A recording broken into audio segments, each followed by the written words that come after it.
Semoga yang subscribe diberikan rezeki melimpah dari jalan tak terduga. Dan yang like komen dimudahkan jalannya menuju surga di hari akhir nanti.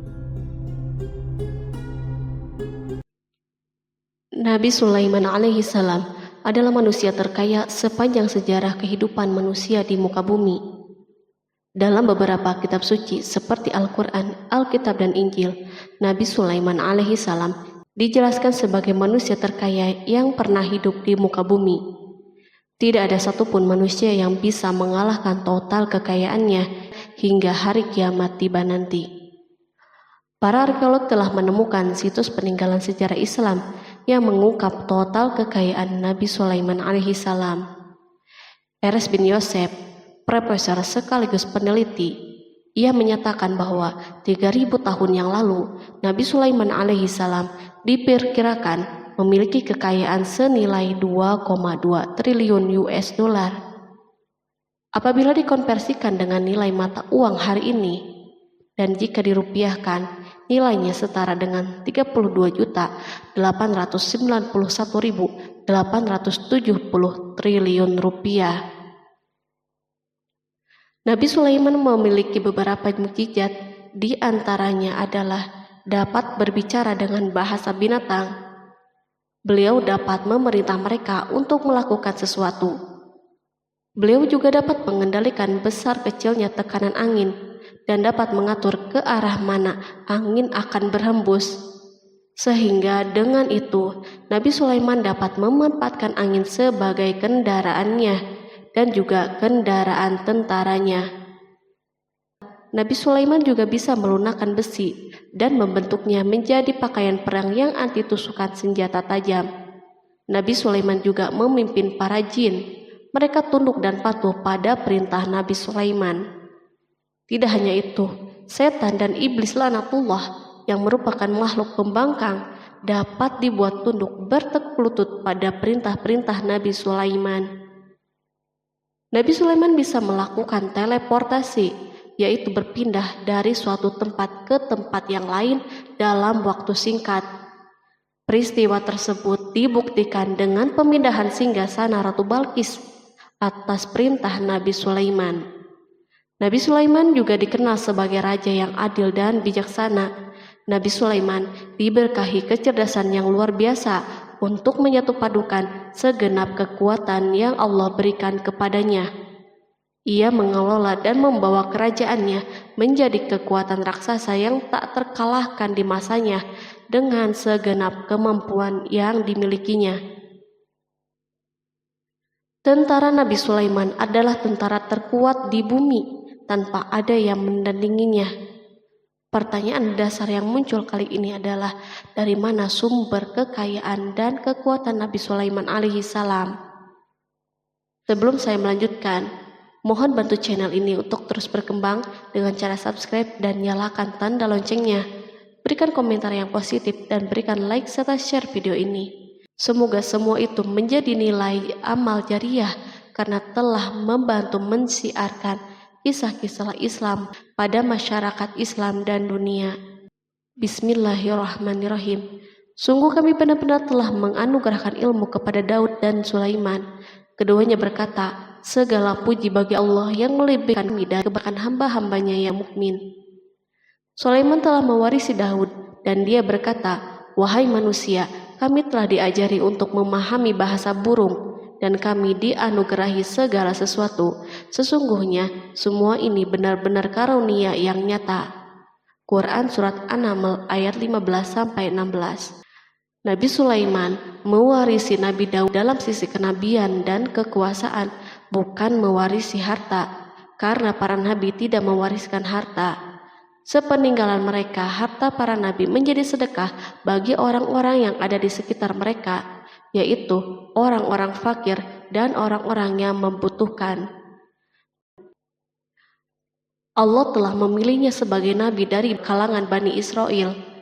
Begitu juga Allah telah memberinya kekuasaan kerajaan sehingga ia menjadi pemimpin Bani Israel. Barangkali sesuatu yang paling penting yang diwarisi oleh Nabi Sulaiman dari Nabi Daud adalah tradisi militer.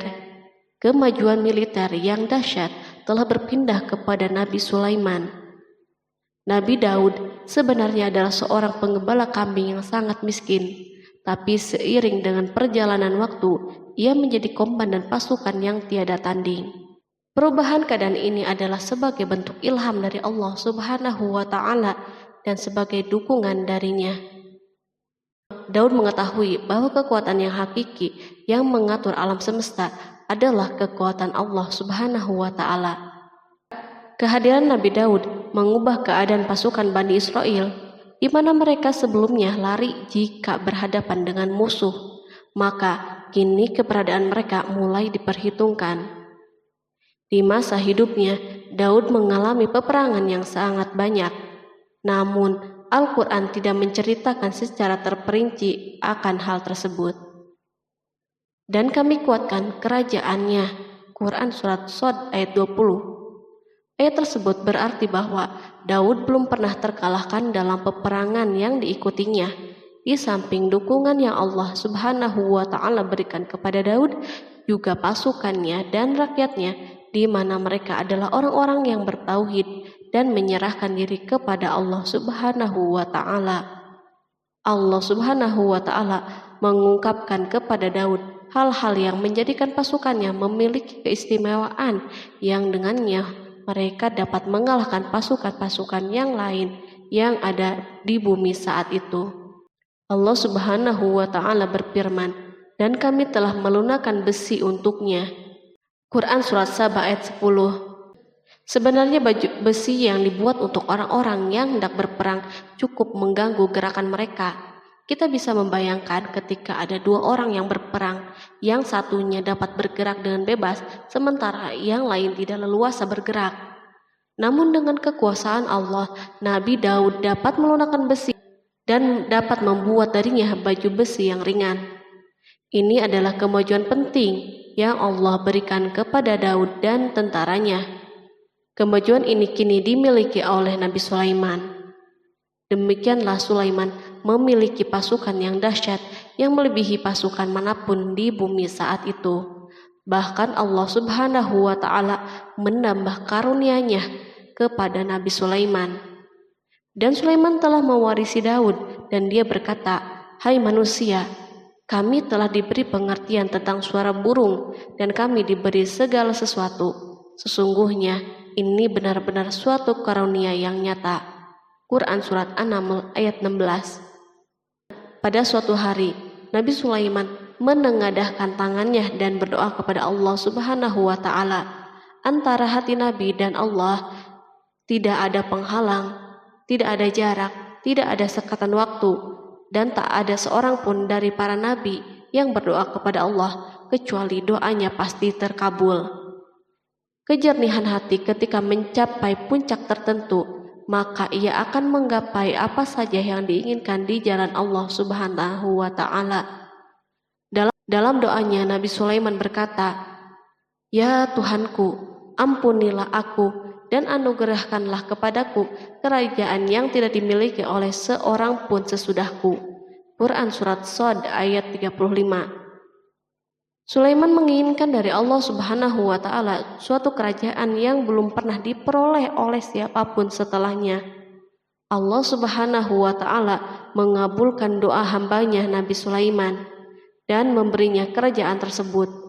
Barangkali orang-orang yang hidup di saat ini bertanya-tanya, mengapa Sulaiman meminta kerajaan ini yang belum pernah dimiliki oleh seorang pun setelahnya. Ambisi Sulaiman untuk mendapatkan kekuasaan atau kerajaan adalah ambisi yang ada di dalam seorang nabi, dan tentu ambisi para nabi tidak berkaitan kecuali dengan kebenaran. Ambisi tersebut adalah bertujuan untuk memudahkan penyebaran dakwah di muka bumi.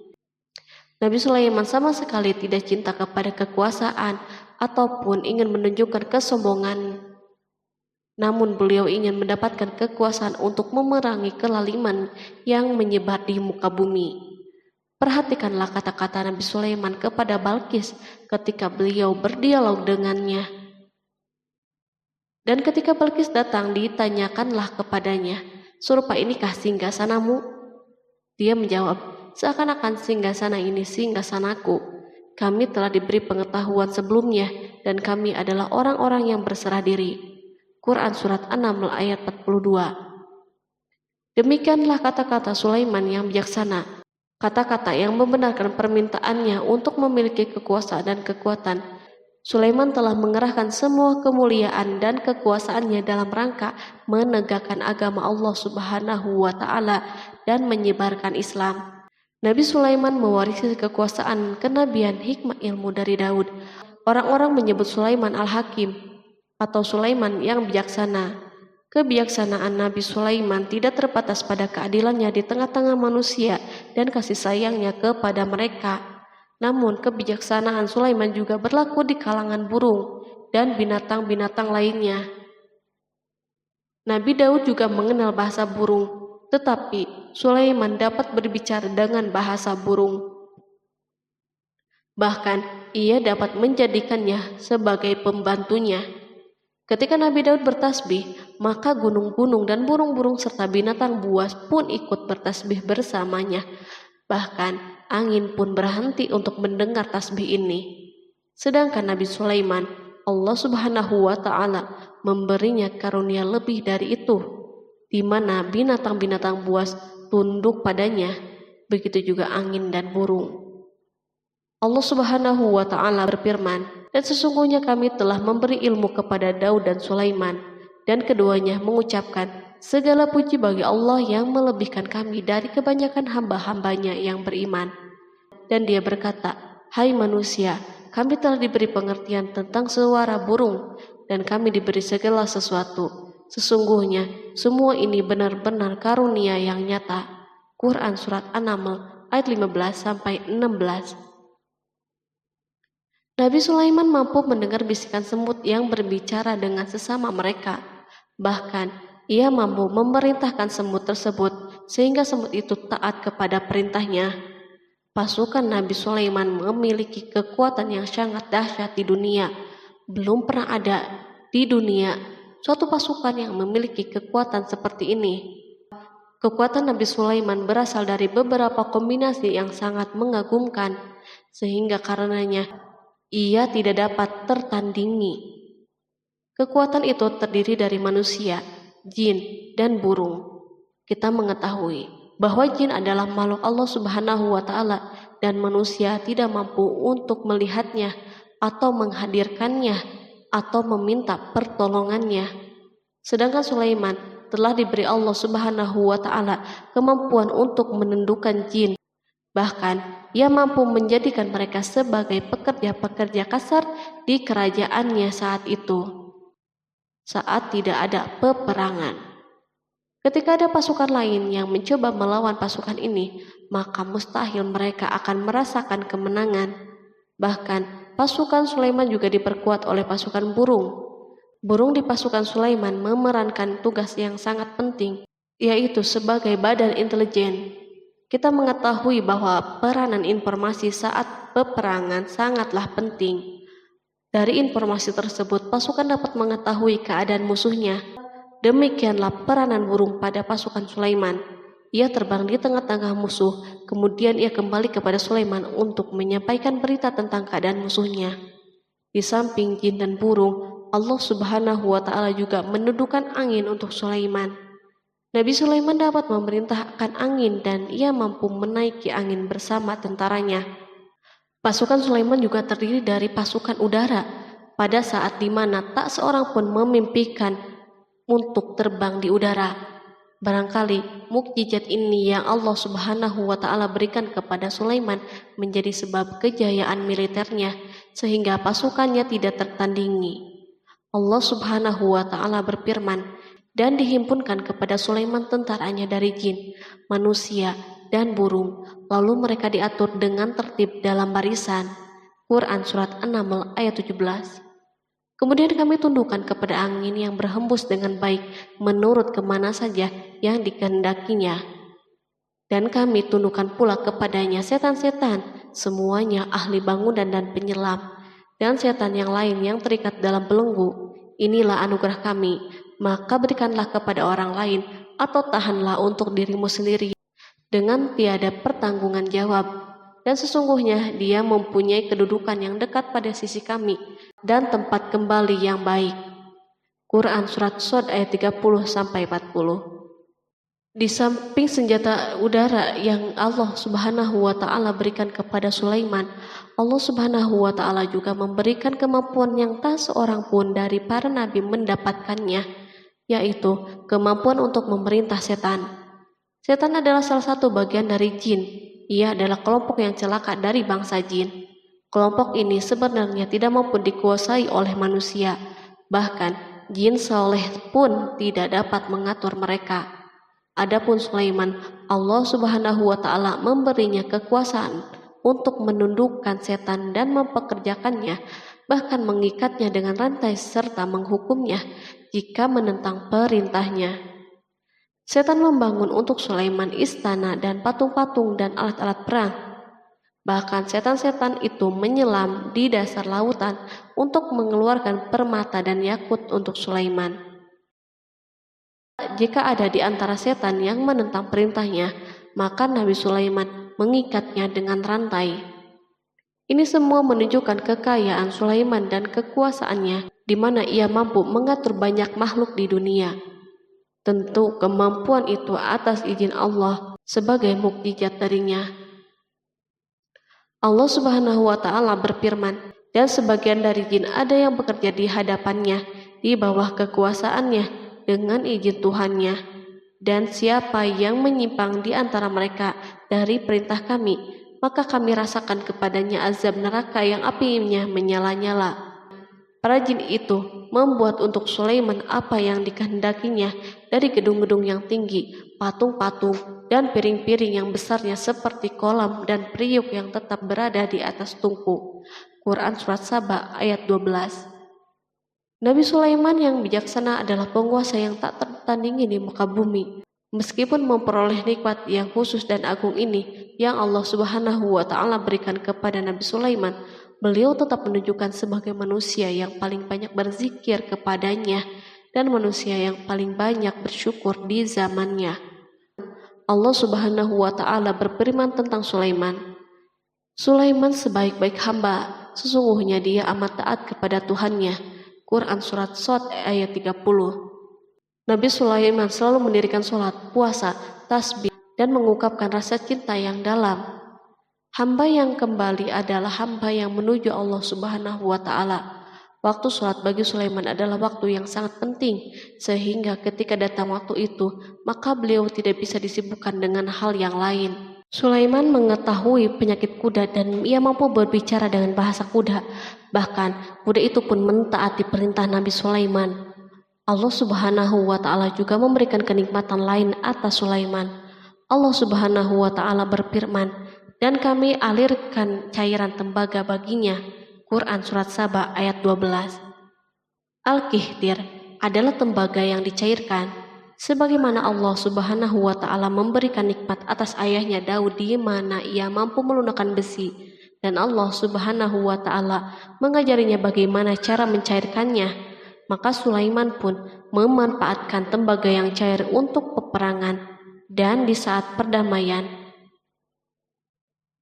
Pada saat peperangan, beliau mencampur tembaga dengan besi dan membuat darinya perunggu.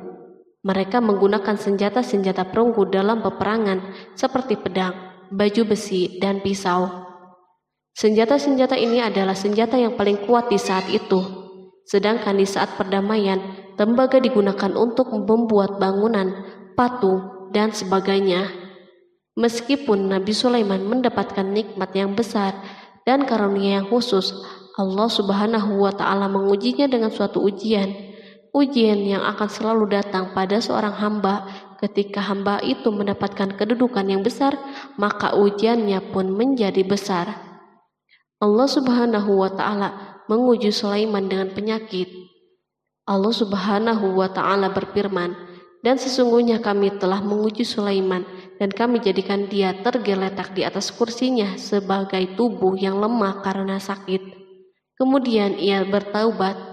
Ia berkata, Ya Tuhanku, ampunilah aku, anugerahkanlah kerajaan yang tidak dimiliki oleh seorang pun sesudahku. Sesungguhnya Engkaulah yang Maha Pemberi. Kemudian kami tundukkan kepadanya angin yang berhembus dengan baik menurut kemana saja yang ia kehendaki. Dan kami tundukkan pula kepadanya setan-setan, semuanya ahli bangunan dan penyelam. Quran Surat Shod ayat 34-37. Sulaiman diuji dengan penyakit yang sangat keras, di mana Toran saat itu tidak mampu mengatasinya. Sakitnya Sulaiman sangat keras, sehingga para dokter dari kalangan manusia dan jin tidak mampu menghilangkan penyakitnya.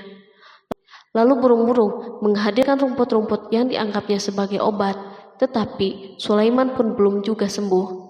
Semakin hari penyakit Sulaiman semakin menjadi-jadi, sehingga ketika Sulaiman duduk di atas kursi, ia duduk bagaikan tubuh tanpa roh, seakan-akan ia mati karena saking kerasnya penyakit yang dideritanya. Sakit yang diderita Sulaiman terus berlanjut untuk beberapa saat. Namun Sulaiman tidak henti-hentinya berzikir kepada Allah Subhanahu wa Ta'ala dan meminta kesembuhan kepadanya, serta beristighfar kepadanya, serta mengungkapkan rasa cintanya kepada Allah Subhanahu wa Ta'ala. Selesailah ujian Allah Subhanahu wa Ta'ala terhadap hambanya Sulaiman. Beliau pun sembuh. Kini Sulaiman merasakan kembali kesehatannya setelah mengetahui segala kejayaannya dan segala kekuasaannya serta segala kebesarannya tidak lagi mampu menghilangkan penyakit yang dideritanya, kecuali jika Allah Subhanahu wa Ta'ala menghendakinya. Dan sesungguhnya kami telah menguji Sulaiman dan kami jadikan dia tergeletak di atas kursinya sebagai tubuh yang lemah karena sakit. Quran Surat Shod ayat 34. Kata jasad dalam bahasa Arab diungkapkan atas sesuatu yang kehilangan kehidupan atau kesehatan. Nabi Sulaiman telah membangun masjid atau tempat beribadah sehingga manusia menyembah Allah Subhanahu wa Ta'ala di dalamnya. Rumah ini menunjukkan keunggulan seni arsitektur dan seni pahat. Orang-orang yang membangun rumah ini berjumlah puluhan ribu orang. Tentu setiap kelompok dari mereka memiliki pekerjaan masing-masing. Di antara mereka ada yang mencairkan tambang, ada yang menjadi tukang pahat, ada yang membelah batu, ada yang memotong-motong kayu, ada yang mendatangkan rumput-rumput dari Libanon, dan ada yang melelehkan emas dan menjadikannya lempengan-lempengan yang mengkilat untuk menutupi kayu dan menutupi dinding. Bahkan golongan jin membantu pembangunan rumah tersebut, tentu dengan perintah dan bimbingan Nabi Sulaiman. Mereka membuat patung-patung yang besar dan membuat bejana yang besar untuk tempat makanan para tentara dan pekerja, yaitu bejana seperti gunung karena saking beratnya dan besarnya. Mereka juga membuat tempat-tempat minum yang besarnya seperti kolam. Sulaiman mengawasi para pekerjanya dan juga mengurusi masyarakatnya, di mana beliau mengenali problem mereka dan berusaha memecahkannya. Beliau juga mengawasi pasukannya dari kalangan binatang dan burung. Beliau mengetahui apakah ada satu dari mereka yang tidak hadir, kemana ia pergi, serta mengapa ia pergi.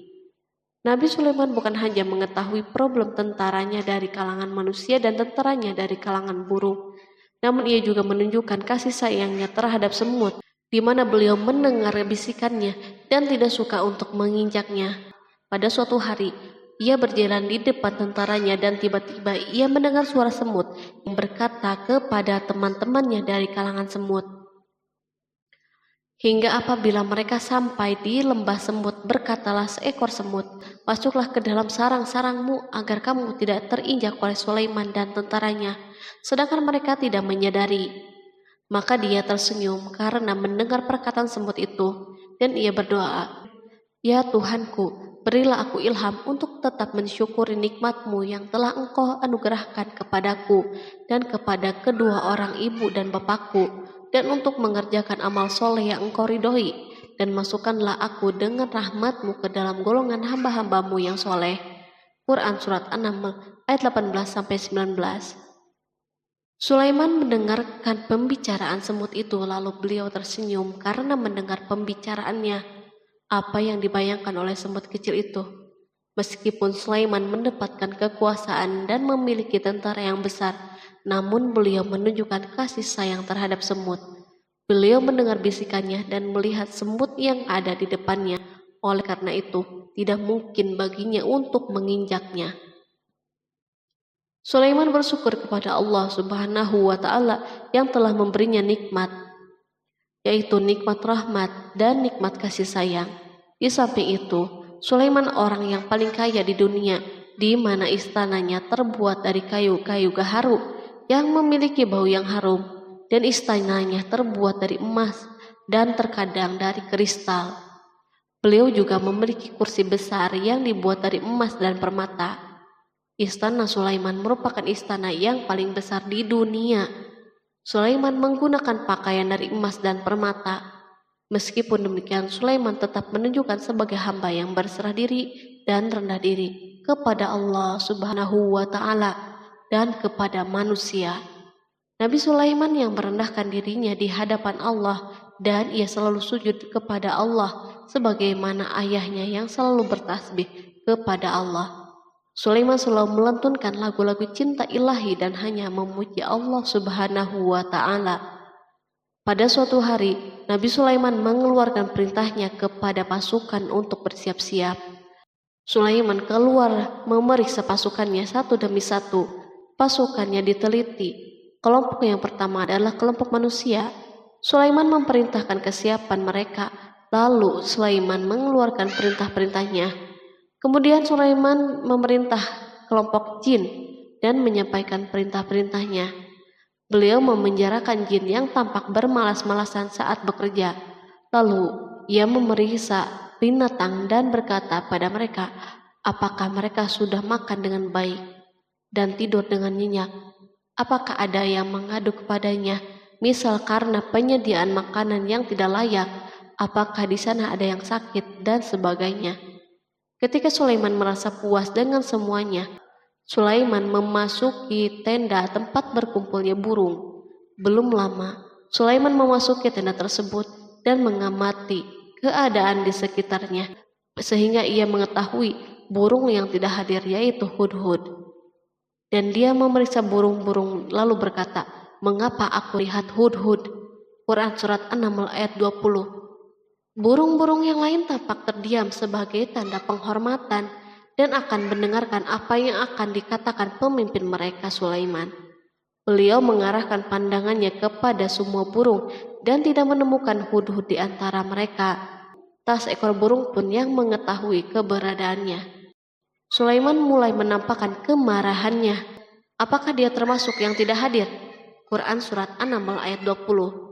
Tiba-tiba seekor burung kecil memberanikan diri untuk berkata kepada Sulaiman, wahai Nabi yang mulia, seharusnya hudhud ada bersamaku kemarin untuk melaksanakan tugas penyelidikan. Ia adalah pemimpin misi itu, namun hudhud belum datang. Oleh karena itu, aku tidak pergi bersamanya. Burung itu tampak gemetar ketakutan. Sulaiman mengetahui bahwa hudhud tidak hadir dan tak seorang pun mengetahui kepergiannya. Hudhud pergi tanpa terlebih dahulu meminta izin kepada Sulaiman dan tidak memberitahu di mana keberadaannya. Dalam keadaan marah, Sulaiman berkata, sesungguhnya aku benar-benar akan mengazabnya dengan azab yang keras atau benar-benar menyembelihnya, kecuali ia benar-benar datang kepadaku dengan alasan yang jelas. Quran Surat An-Naml ayat 21. Kawanan burung mengetahui bahwa Sulaiman sedang marah dan telah menetapkan untuk menyembelihnya atau justru memaafkannya dengan syarat ia datang dengan membawa alasan yang dapat menyelamatkannya. Atau dengan kata lain, hudhud dapat memastikan bahwa ia melaksanakan tugas yang penting. Sulaiman menunjukkan kemarahan yang besar sehingga siapapun akan merasa takut ketika melihat Sulaiman marah. Meskipun beliau terkenal dengan kasih sayangnya, namun kemarahannya karena membela kebenaran. Kemudian beliau dapat melaksanakan ancamannya dengan cara yang mudah. Seekor burung tampak gemetar ketakutan melihat kemarahan Sulaiman. Lalu beliau mengeluarkan tangannya ke burung itu dan memegang-megang kepalanya, sehingga burung itu pun merasa tenang dan rasa takutnya hilang. Sulaiman pergi dari tenda burung itu dan menuju istananya.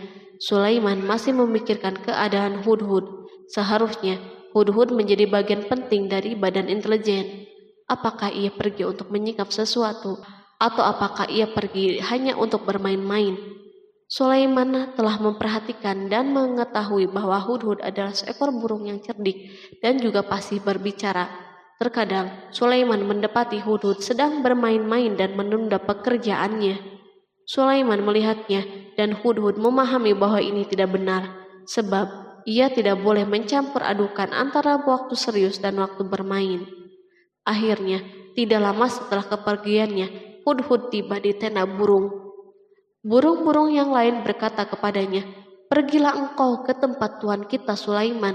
Jika ia mengetahui bahwa engkau telah sampai, maka jiwamu benar-benar terancam." Hudhud terbang dan menemui Sulaiman. Pada waktu itu, Sulaiman sedang berdiri dan telah menetapkan untuk memulai pembicaraan dengan. Pada waktu itu, beliau sedang duduk sambil makan. Hudhud berdiri dan telah menetapkan untuk memulai pembicaraan dengan Sulaiman sebelum beliau bertanya kepadanya kemana ia pergi. Ini sebagai bukti bahwa ia melaksanakan tugas penting. Lalu ia berkata, "Aku telah mengetahui sesuatu yang kamu belum mengetahuinya, dan kubawa kepadamu dari negeri Saba suatu berita penting yang diyakini." Quran Surat An-Naml ayat 22. Aku adalah Hudhud yang miskin, tapi aku mengetahui apa yang tidak engkau ketahui. Dan aku telah datang kepadamu dari kerajaan Saba dengan membawa berita yang sangat penting. Sulaiman tampak terdiam dan menunggu Hudhud menyelesaikan pembicaraannya. Hudhud mengemukakan perkataan yang sering disampaikan Sulaiman kepada manusia dan burung. Sesungguhnya aku menjumpai seorang wanita yang memerintah mereka, dan dia dianugerahi segala sesuatu, serta mempunyai singgasana yang besar. Aku mendapati dia dan kaumnya menyembah matahari selain Allah, dan setan telah menjadikan mereka memandang indah perbuatan mereka, lalu menghalangi mereka dari jalan Allah, sehingga mereka tidak dapat petunjuk, agar mereka tidak menyembah Allah yang mengeluarkan apa yang terpendam di langit dan di bumi, dan yang mengetahui apa yang kamu sembunyikan dan apa yang kamu nyatakan. Allah tidak Tuhan yang berhak disembah kecuali Dia, Tuhan yang mempunyai arsy yang besar. Quran Surat An-Naml ayat 23-26. Hudhud diam sejenak dan Sulaiman merasa bahwa Hudhud menunjukkan kefasihan lisannya dan berbicara dengan baik kepadanya. Hudhud mengemukakan perkataan yang sering disampaikan Sulaiman kepada manusia dan burung. Jelas sekali bahwa Hudhud mengulangi perkataan pemimpin kita Sulaiman sebagai usaha yang terakhir untuk memperoleh kasih sayang Sulaiman dan agar beliau puas dengan penjelasannya itu. Sulaiman berkata sambil menunjukkan senyum manis di wajahnya, "Akan kami lihat apakah kamu benar ataukah kamu termasuk orang-orang yang berdusta." Quran Surat An-Naml ayat 27. Hudhud ingin mengatakan, "Aku tidak bohong, wahai Nabi yang mulia." Namun, diamnya Sulaiman membuatnya takut, sehingga ia pun terdiam.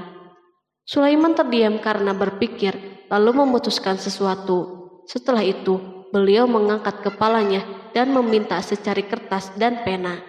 Sulaiman segera menulis surat singkat dan menyerahkannya kepada Hudhud serta memerintahkannya, "Pergilah dengan membawa suratku ini, lalu jatuhkanlah kepada mereka. Kemudian berpalinglah dari mereka, lalu perhatikanlah apa yang mereka bicarakan." Quran Surat An-Naml ayat 28. Al-Quran langsung menyebut keadaan kerajaan Balqis yang saat itu sedang membaca surat tersebut di depan para pembesar kerajaannya dan para menterinya. Berkata ia Balqis, "Hai pembesar-pembesar, sesungguhnya telah dijatuhkan kepadaku sebuah surat yang mulia. Sesungguhnya surat itu dari Sulaiman, dan sesungguhnya isinya dengan menyebut nama Allah yang Maha Pengasih lagi Maha Penyayang, bahwa janganlah kalian berlaku sombong terhadapku, dan datanglah kepadaku sebagai orang-orang yang berserah diri." Quran Surat An-Naml ayat 29-31. Dalam surat Sulaiman itu disebutkan, hendaklah mereka menyerahkan diri dan tunduk kepada perintahnya. Sulaiman memerintahkan agar mereka meninggalkan penyembahan terhadap matahari. Sulaiman tidak mempersoalkan akidah mereka dan tidak memuaskan mereka dengan apapun. Sulaiman hanya memerintahkan bahwa ia berada di atas kebenaran. Bukankah ia didukung kekuatan yang berlandaskan keyakinan yang dimilikinya? Sulaiman hanya memerintahkan mereka agar tunduk dan patuh kepadanya. Ratu Saba menyampaikan surat tersebut di tengah-tengah kaumnya. Berkata dia, Balkis, "Hai putra para pembesar, berilah aku pertimbangan dalam urusanku ini. Aku tidak pernah memutuskan sesuatu persoalan sebelum kamu berada di majelisku." Quran Surat An-Naml ayat 32. Sementara itu, reaksi para pembesar istana adalah menentang surat tersebut. Isi surat itu membangkitkan kecongkakan kaum Saba, di mana mereka merasa lebih kuat. Mereka mengetahui bahwa di sana ada orang yang mencoba menantang mereka dan mengisyaratkan peperangan kepada mereka. Lalu ia meminta kepada mereka untuk memenuhi syarat-syaratnya sebelum terjadinya peperangan dan kekalahan. Mereka menjawab, "Kita adalah orang-orang yang memiliki kekuatan dan juga memiliki keberanian yang sangat dalam peperangan, dan keputusan berada di tanganmu. Maka pertimbangkanlah apa yang akan kamu perintahkan." Quran Surat An-Naml ayat 33. Para pembesar kaumnya ingin berkata, "Kita siap untuk melaksanakan peperangan."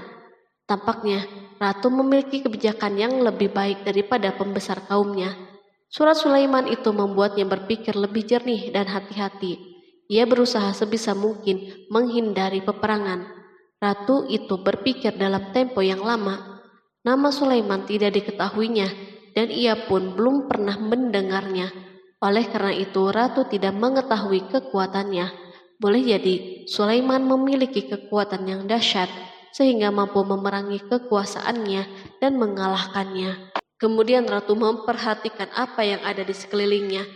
Ia melihat kemajuan masyarakatnya dan kejayaannya. Barangkali ia mengira bahwa Sulaiman iri terhadap kemajuan dan kekayaan ini, sehingga Sulaiman ingin menyerangnya. Setelah mempertimbangkan isi surat Sulaiman dengan cermat, Ratu Saba memilih untuk tidak bersikap ceroboh. Ratu itu lebih suka untuk menggunakan bahasa-bahasa kelembutan. Ia mengirim kepada Sulaiman suatu hadiah yang besar. Ratu mengira bahwa Sulaiman seorang yang ambisius, yang boleh jadi ia telah mendengar tentang kekayaan kerajaannya. Para utusan pergi dengan membawa hadiah dari Ratu Saba. Ratu berharap agar mereka dapat memasuki kerajaan Sulaiman dan akan mengetahui kondisi kerajaannya. Saat mereka pulang, Ratu ingin mendengar secara langsung dari mereka tentang keadaan kaum Sulaiman dan pasukannya. Setelah mendapatkan informasi yang cukup, maka Ratu dapat membuat suatu keputusan yang tepat. Ratu menyembunyikan apa yang terlintas dalam dirinya, lalu ia berbicara kepada pembesar istananya bahwa ia dapat menyingkap niat jahat Raja Sulaiman melalui cara mengirimkan hadiah kepadanya. Ratu lebih memilih cara tersebut dan menunggu reaksi Sulaiman. Ratu berhasil memuaskan para pembesar istananya dan untuk sementara menghilangkan ide untuk berperang. Karena para raja jika menyerang suatu desa, maka pemimpin desa tersebut adalah orang yang paling banyak mendapatkan kehinaan dan cercaan. Akhirnya para pembesar kaumnya merasa puas dengan pikirannya itu. Allah Subhanahu wa Ta'ala berfirman, Dia berkata, "Sesungguhnya raja-raja apabila memasuki suatu negeri, niscaya mereka membinasakannya dan menjadikan penduduknya yang mulia menjadi hina, dan demikian pula lah yang akan mereka perbuat. Dan sesungguhnya aku akan mengirim utusan kepada mereka dengan membawa hadiah, dan aku akan menunggu apa yang akan dibawa kembali oleh utusan-utusan itu."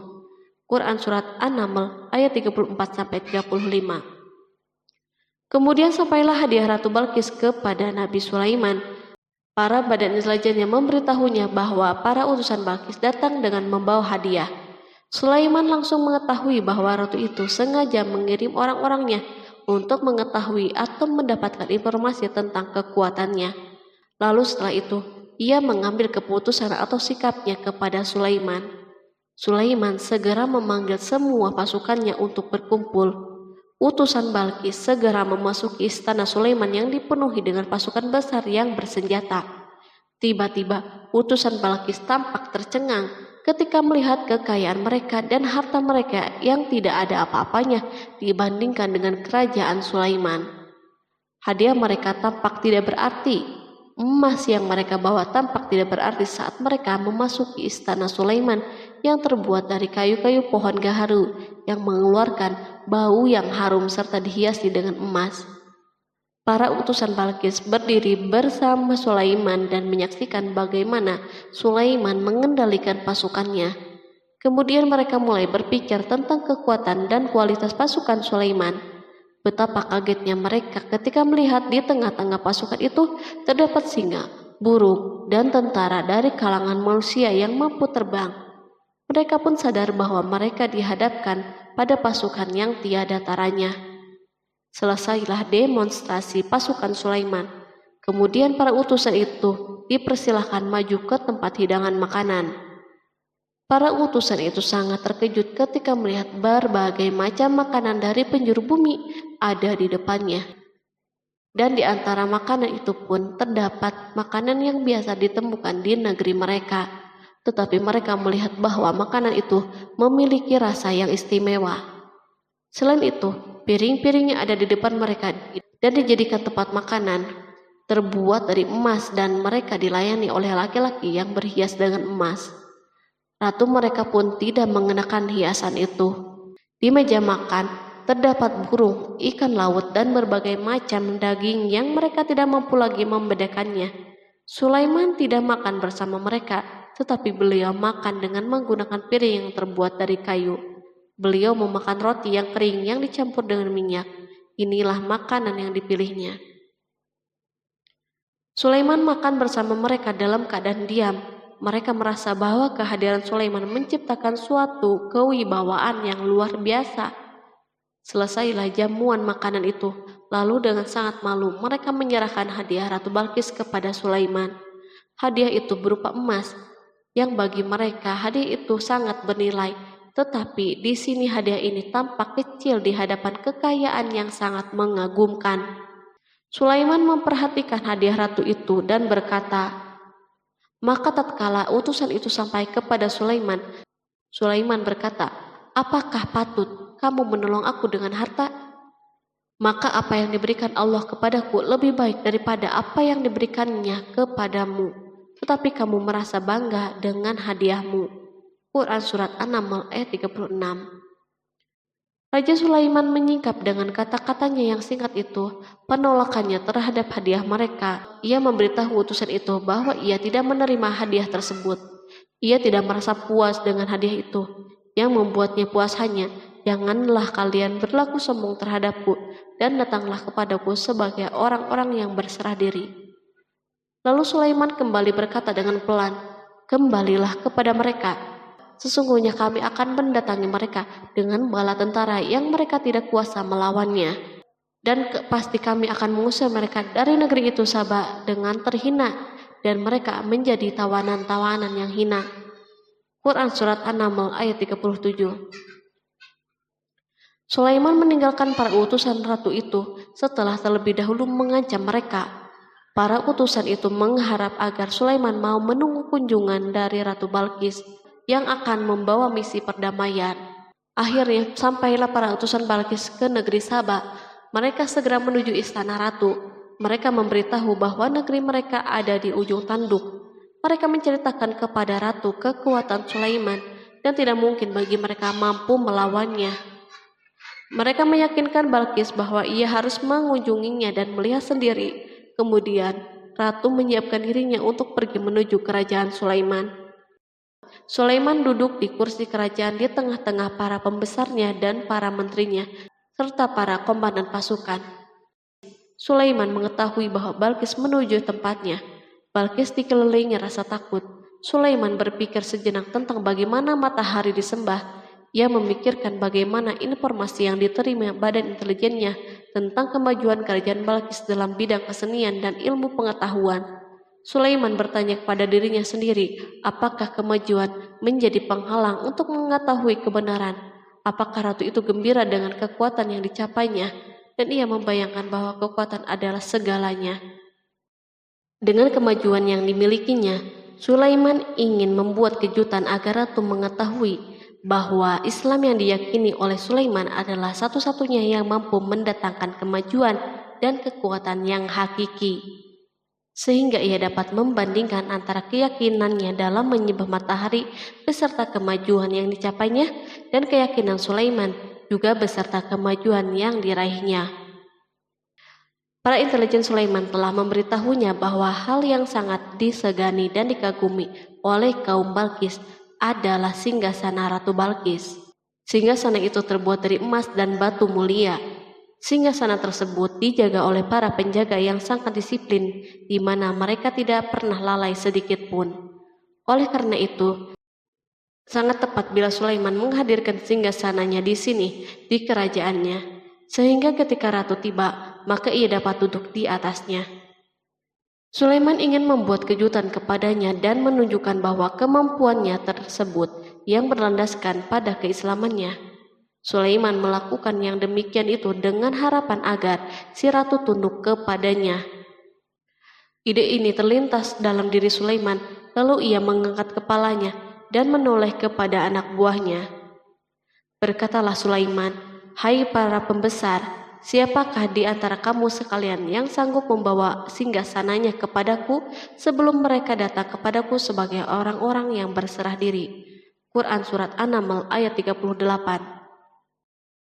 Perhatikanlah ungkapan pikiran Nabi Sulaiman tersebut. Semua pemikirannya berkisar tentang keislaman para penyembah matahari, tentang bagaimana beliau dapat memberikan petunjuk kepada mereka di jalan Allah.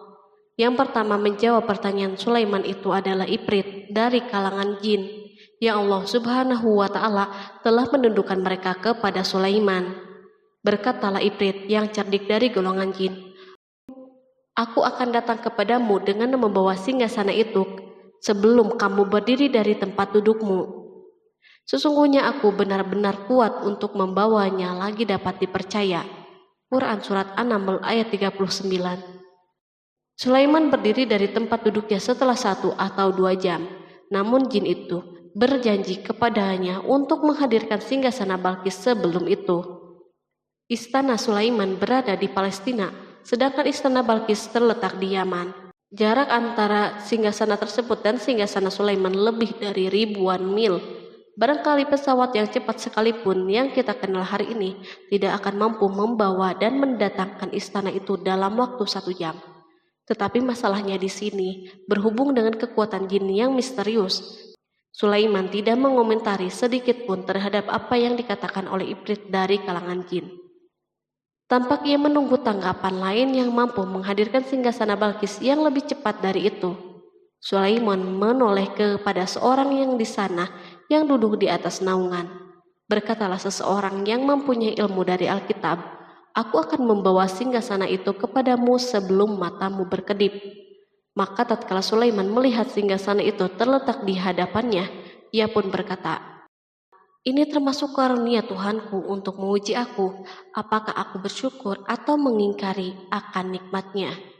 Dan barang siapa yang bersyukur, maka sesungguhnya dia bersyukur untuk kebaikan dirinya sendiri. Dan barang siapa yang ingkar, maka sesungguhnya Tuhanku maha kaya lagi maha mulia." Quran Surat An-Naml ayat 40. Belum lama, seorang yang mempunyai ilmu dari Alkitab menyatakan kalimatnya, sehingga singgasana itu berada di depan Sulaiman. Ia mampu menghadirkan singgasana itu lebih cepat dari kedipan mata, ketika mata itu tertutup dan terbuka. Al-Quranul Karim tidak menyikap kepribadian seorang yang menghadirkan singgasana itu. Al-Quran hanya menggarisbawahi bahwa orang itu mempunyai ilmu dari Alkitab. Al-Quran tidak menjelaskan kepada kita apakah ia seorang malaikat ataukah manusia ataukah jin. Perhatikanlah tindakan Sulaiman setelah adanya mukjizat ini. Beliau tidak merasa kagum terhadap kemampuannya yang luar biasa. Beliau tidak tercengang dengan kekuatannya. Beliau mengembalikan keutamaan tersebut kepada penguasa para penguasa, Allah Subhanahu wa Ta'ala, dan bersyukur kepadanya yang telah mengujinya dengan kekuasaan ini, agar ia dapat membuktikan apakah ia bersyukur atau mengingkari. Setelah Sulaiman bersyukur kepada penciptanya, ia mulai memperhatikan singgasana ratu. Merupakan simbol pembangunan dan kemajuan, tetapi tampaknya ia hanya sesuatu yang biasa saja dibandingkan dengan kekuasaan dan kebesaran ciptaan yang dibuat oleh manusia dan jin di kalangan istana Sulaiman. Sulaiman memikirkan dalam tempo yang lama singgasana Balkis. Kemudian beliau memerintahkan agar singgasana itu diperbaiki, sehingga saat Balkis datang, Sulaiman dapat mengujinya apakah Balkis dapat mengenalinya ataukah tidak. Dia berkata, "Ubahlah baginya singgasananya, maka kita akan melihat apakah dia mengenal ataukah termasuk orang-orang yang tidak mengenalnya." Quran Surat An-Naml ayat 41. Sulaiman memerintahkan agar dibangun istana yang akan digunakan untuk menyambut Balkis. Sulaiman memilih tempat di laut dan ia memerintahkan agar dibangun suatu istana di mana sebagian besar terdiri dari air laut. Sulaiman memerintahkan agar lantai-lantai itu terbuat dari kaca yang tebal dan kuat, sehingga orang yang berjalan di atas istana itu akan membayangkan bahwa di bawahnya ada ikan-ikan yang berwarna-warni. Hudhud memberitahu Sulaiman bahwa Balkis telah sampai di dekat kerajaannya. Kemudian Balkis datang. Al-Quran tidak menyebutkan keadaan Sulaiman saat menyambut Balkis, namun Al-Quran justru menunjukkan dua sikap Balkis. Pertama, bagaimana sikap Balkis ketika pertama kali melihat singgasananya yang datang mendahuluinya, padahal ia telah meninggalkan pengawalnya untuk tetap setia menjaga singgasana itu. Kedua, keadaan di depan istana yang penuh dengan permata yang berenang di bawahnya ikan-ikan. Dan ketika Balkis datang, ditanyakanlah kepadanya, "Serupa inikah singgasanamu?" Dia menjawab, "Seakan-akan singgasana ini singgasanaku. Kami telah diberi pengetahuan sebelumnya dan kami adalah orang-orang yang berserah diri." Quran Surat An-Naml ayat 42. Ayat tersebut menggambarkan kondisi dialog antara Sulaiman dan Balkis. Balkis melihat singgasananya dan ia tercengang saat mengetahui bahwa itu adalah singgasananya. Namun ia kemudian mulai ragu karena melihat tidak sepenuhnya itu singgasananya. Jika itu benar-benar singgasananya, lalu bagaimana ia datang mendahuluinya? Dan bila bukan singgasananya, maka bagaimana Sulaiman dapat meniru sepersis dan seteliti ini? Sulaiman berkata saat melihat Balkis mengamati singgasananya, "Apakah ini singgasanamu?" Setelah mengalami kebingungan sesaat, Balkis menjawab, "Sepertinya benar." Sulaiman berkata, "Kami telah diberi ilmu sebelumnya dan kami sebagai orang-orang yang muslim."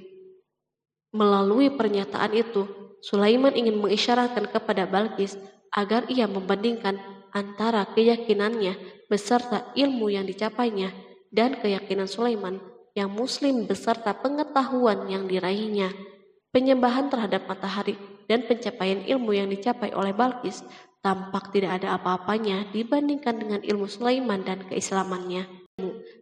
Sulaiman telah mendahulinya dalam bidang ilmu karena keislamannya. Karena itu sangat mudah baginya untuk mengungguli Balkis dalam ilmu-ilmu yang lain. Demikianlah yang diisyaratkan pernyataan Sulaiman kepada Balkis. Ratu Saba itu mengetahui bahwa ini adalah singgasananya, di mana singgasana itu datang lebih dahulu daripada dirinya. Beberapa bagian darinya telah diubah saat Balkis masih berjalan menuju tempat Sulaiman. Ia berpikir kemampuan apa yang dimiliki oleh Nabi Sulaiman. Balkis tercengang melihat apa yang disaksikannya yang merupakan buah dari keimanan Sulaiman dan hubungannya dengan Allah Subhanahu wa Ta'ala. Sebagaimana Balkis tercengang ketika melihat kemajuan dalam bidang pembangunan seni dan ilmu, maka ia lebih kagum lagi saat melihat hubungan yang kuat antara keislaman Sulaiman dan ilmu serta kemajuannya. Dan apa yang disembahnya selama ini selain Allah mencegahnya untuk melahirkan keislamannya, karena sesungguhnya dia terdahulu termasuk orang-orang yang kafir. Bergoncanglah dalam benak Balkis ribuan hal. Ia melihat keyakinan kaumnya runtuh di hadapan Sulaiman. Ia menyadari matahari yang disembahnya merupakan ciptaan Allah Subhanahu wa Ta'ala, di mana dia menggerakkannya untuk hamba-hambanya. Lalu terbitlah matahari kebenaran pada dirinya. Hatinya diterangi oleh cahaya baru yang tidak akan tenggelam seperti tenggelamnya matahari. Masa keislamannya hanya menunggu waktu. Balkis memilih waktu yang tepat untuk mengumumkan keislamannya. Allah Subhanahu wa Ta'ala berfirman, dikatakan kepadanya, "Masuklah ke dalam istana." Maka tatkala dia melihat lantai istana itu, dikiranya kolam air yang besar dan disikapnya kedua betisnya. Berkatalah Sulaiman, Sesungguhnya ia adalah istana yang licin yang terbuat dari kaca. Berkatalah Balqis, "Ya Tuhanku, sesungguhnya aku telah berbuat zalim terhadap diriku, dan aku berserah diri bersama Sulaiman kepada Allah, Tuhan semesta alam." Quran Surat 6 ayat 44. Dikatakan kepada Balqis, masuklah ke dalam istana. Ketika ia masuk, maka ia tidak menyaksikan adanya kaca, tetapi ia melihat air, sehingga ia mengira akan bersinggungan dengan air laut. Lalu ia menyingkap sedikit bajunya agar bajunya tidak basah. Sulaiman mengingatkannya tanpa melihat agar tidak khawatir terhadap pakaiannya, karena pakaiannya tidak akan basah sebab di sana tidak ada air. Ia sekedar kaca yang halus yang saking halusnya hingga tidak tampak. Pada kesempatan itulah Balqis mengumumkan keislamannya. Ia mengakui kelaliman dirinya dan ia menyatakan penyerahan diri kepada Sulaiman dan kepada Allah Subhanahu wa Ta'ala. Lalu kaumnya pun mengikutinya dan mereka memeluk Islam. Balqis menyadari ia berhadapan dengan penguasa yang terbesar di bumi dan salah satu nabi yang mulia. Untuk pertama kalinya wajah Sulaiman dihiasi dengan senyuman yang menunjukkan kepuasannya sejak Balqis mengunjunginya. Demikianlah Sulaiman mewujudkan kejayaannya yang hakiki dan menyebarkan cahaya Islam di muka bumi. Al-Quran tidak menyebutkan kisah Balqis setelah keislamannya. Para ahli tafsir mengatakan bahwa ia menikah dengan Sulaiman. Selain itu, ada yang mengatakan bahwa ia menikah dengan salah satu orang dekat Sulaiman. Ada juga yang mengatakan bahwa sebagian Raja Habasyah adalah keturunan dari buah perkawinan ini. Sulaiman hidup di tengah-tengah kejayaan dan kemuliaan di muka bumi. Kemudian Allah Subhanahu wa Ta'ala menetapkan kematian baginya. Sebagaimana kehidupan Sulaiman yang berada di puncak kemuliaan dan kejayaan yang penuh dengan keajaiban yang luar biasa, maka kematiannya pun merupakan tanda-tanda kebesaran Allah Subhanahu wa Ta'ala yang penuh dengan keajaiban. Demikianlah bahwa kematiannya sesuai dengan kehidupannya, sesuai dengan kejayaannya. Allah Subhanahu wa Ta'ala berfirman tentang kematian Sulaiman. Maka tatkala kami telah menetapkan kematian Sulaiman, tidak ada yang menunjukkan kepada mereka kematiannya itu kecuali rayap yang memakan tongkatnya. Maka tatkala ia telah tersungkur, tahulah jin bahwa kalau sekiranya mereka mengetahui yang gaib, tentulah mereka tidak akan tetap dalam siksa yang menghinakan. Quran Surat Saba ayat 14. Kemampuan Nabi Sulaiman untuk menundukkan jin dan mempekerjakan mereka serta hubungan mereka dengannya, semua ini menimbulkan fitnah di tengah-tengah manusia dalam hal tertentu. Dan kematian Sulaiman merupakan batasan atau jawaban terhadap fitnah ini. Kami tidak mengetahui siapa yang mengklaim bahwa jin mengetahui hal yang gaib. Kami tidak mengetahui siapa yang bertanggung jawab terhadap tersebarnya isu yang keliru ini. Yang kita ketahui adalah bahwa hal tersebut tersebar dan mempengaruhi sebagian manusia dan jin. Barangkali manusia berkata kepada diri mereka, selama jin melakukan perbuatan yang luar biasa ini, maka apa gerangan yang menjadikan mereka tidak mengetahui hal-hal yang gaib itu? Manusia lupa bahwa kunci kegaiban berada di tangan Allah Subhanahu wa Ta'ala. Masalah ilmu gaib tidak akan mampu dikuasai oleh jin, manusia, ataupun para nabi dan semua makhluk. Hanya Dia yang mengetahuinya. Allah Subhanahu wa Ta'ala merencanakan bahwa kematian Sulaiman pun bertujuan untuk menghancurkan pemikiran ini, yaitu pemikiran bahwa jin mengetahui hal yang gaib. Jin bekerja untuk Nabi Sulaiman selama beliau hidup, dan tatkala beliau meninggal, maka tugas mereka menjadi bebas. Nabi Sulaiman meninggal tanpa diketahui oleh jin, sehingga mereka tetap bekerja untuknya. Mereka tetap kepada Sulaiman. Seandainya mereka mengetahui hal yang gaib, niscaya mereka tidak akan meneruskan pekerjaan mereka. Pada suatu hari Sulaiman memasuki mihrabnya untuk itikaf, ibadah dan sholat. Tak seorang pun berani mengganggu khalwat di mihrabnya. Mihrab Sulaiman terletak di puncak gunung dan dindingnya terbuat dari permata. Pada suatu hari, Sulaiman duduk bersandar pada tongkatnya dan ia tampak tenggelam dalam tafakur. Beliau berzikir kepada Allah hingga rasa kantuk menguasainya. Lalu setelah itu malaikat maut menemuinya di mihrabnya. Sulaiman pun meninggal. Beliau bersandar kepada tongkatnya.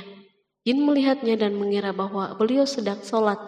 sehingga mereka pun tetap melanjutkan pekerjaannya. Berlalulah hari yang panjang, kemudian datanglah rayap, yaitu semut kecil yang memakan kayu. Hewan itu pun mulai memakan tongkat Sulaiman. Rayap-rayap itu tampak lapar. Sebagian dari tongkat Sulaiman dimakan beberapa hari oleh rayap itu. Ketika yang dimakannya semakin bertambah, maka tongkat itu pun menjadi rusak dan jatuh dari tangan Sulaiman.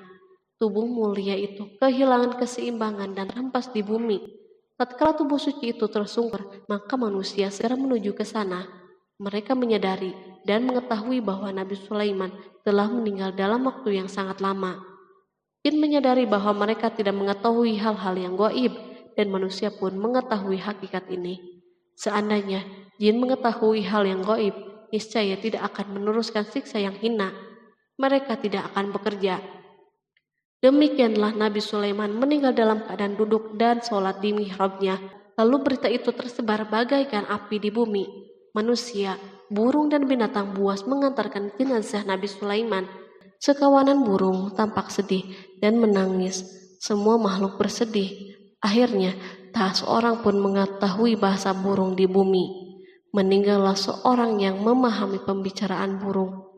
Burung-burung itu berkata, "Betapa beratnya kehidupan di tengah-tengah orang yang tidak mengetahui pembicaraan kita." Terdapat sejumlah versi perihal riwayat tentang kisah wafat Nabi Sulaiman alaihi salam.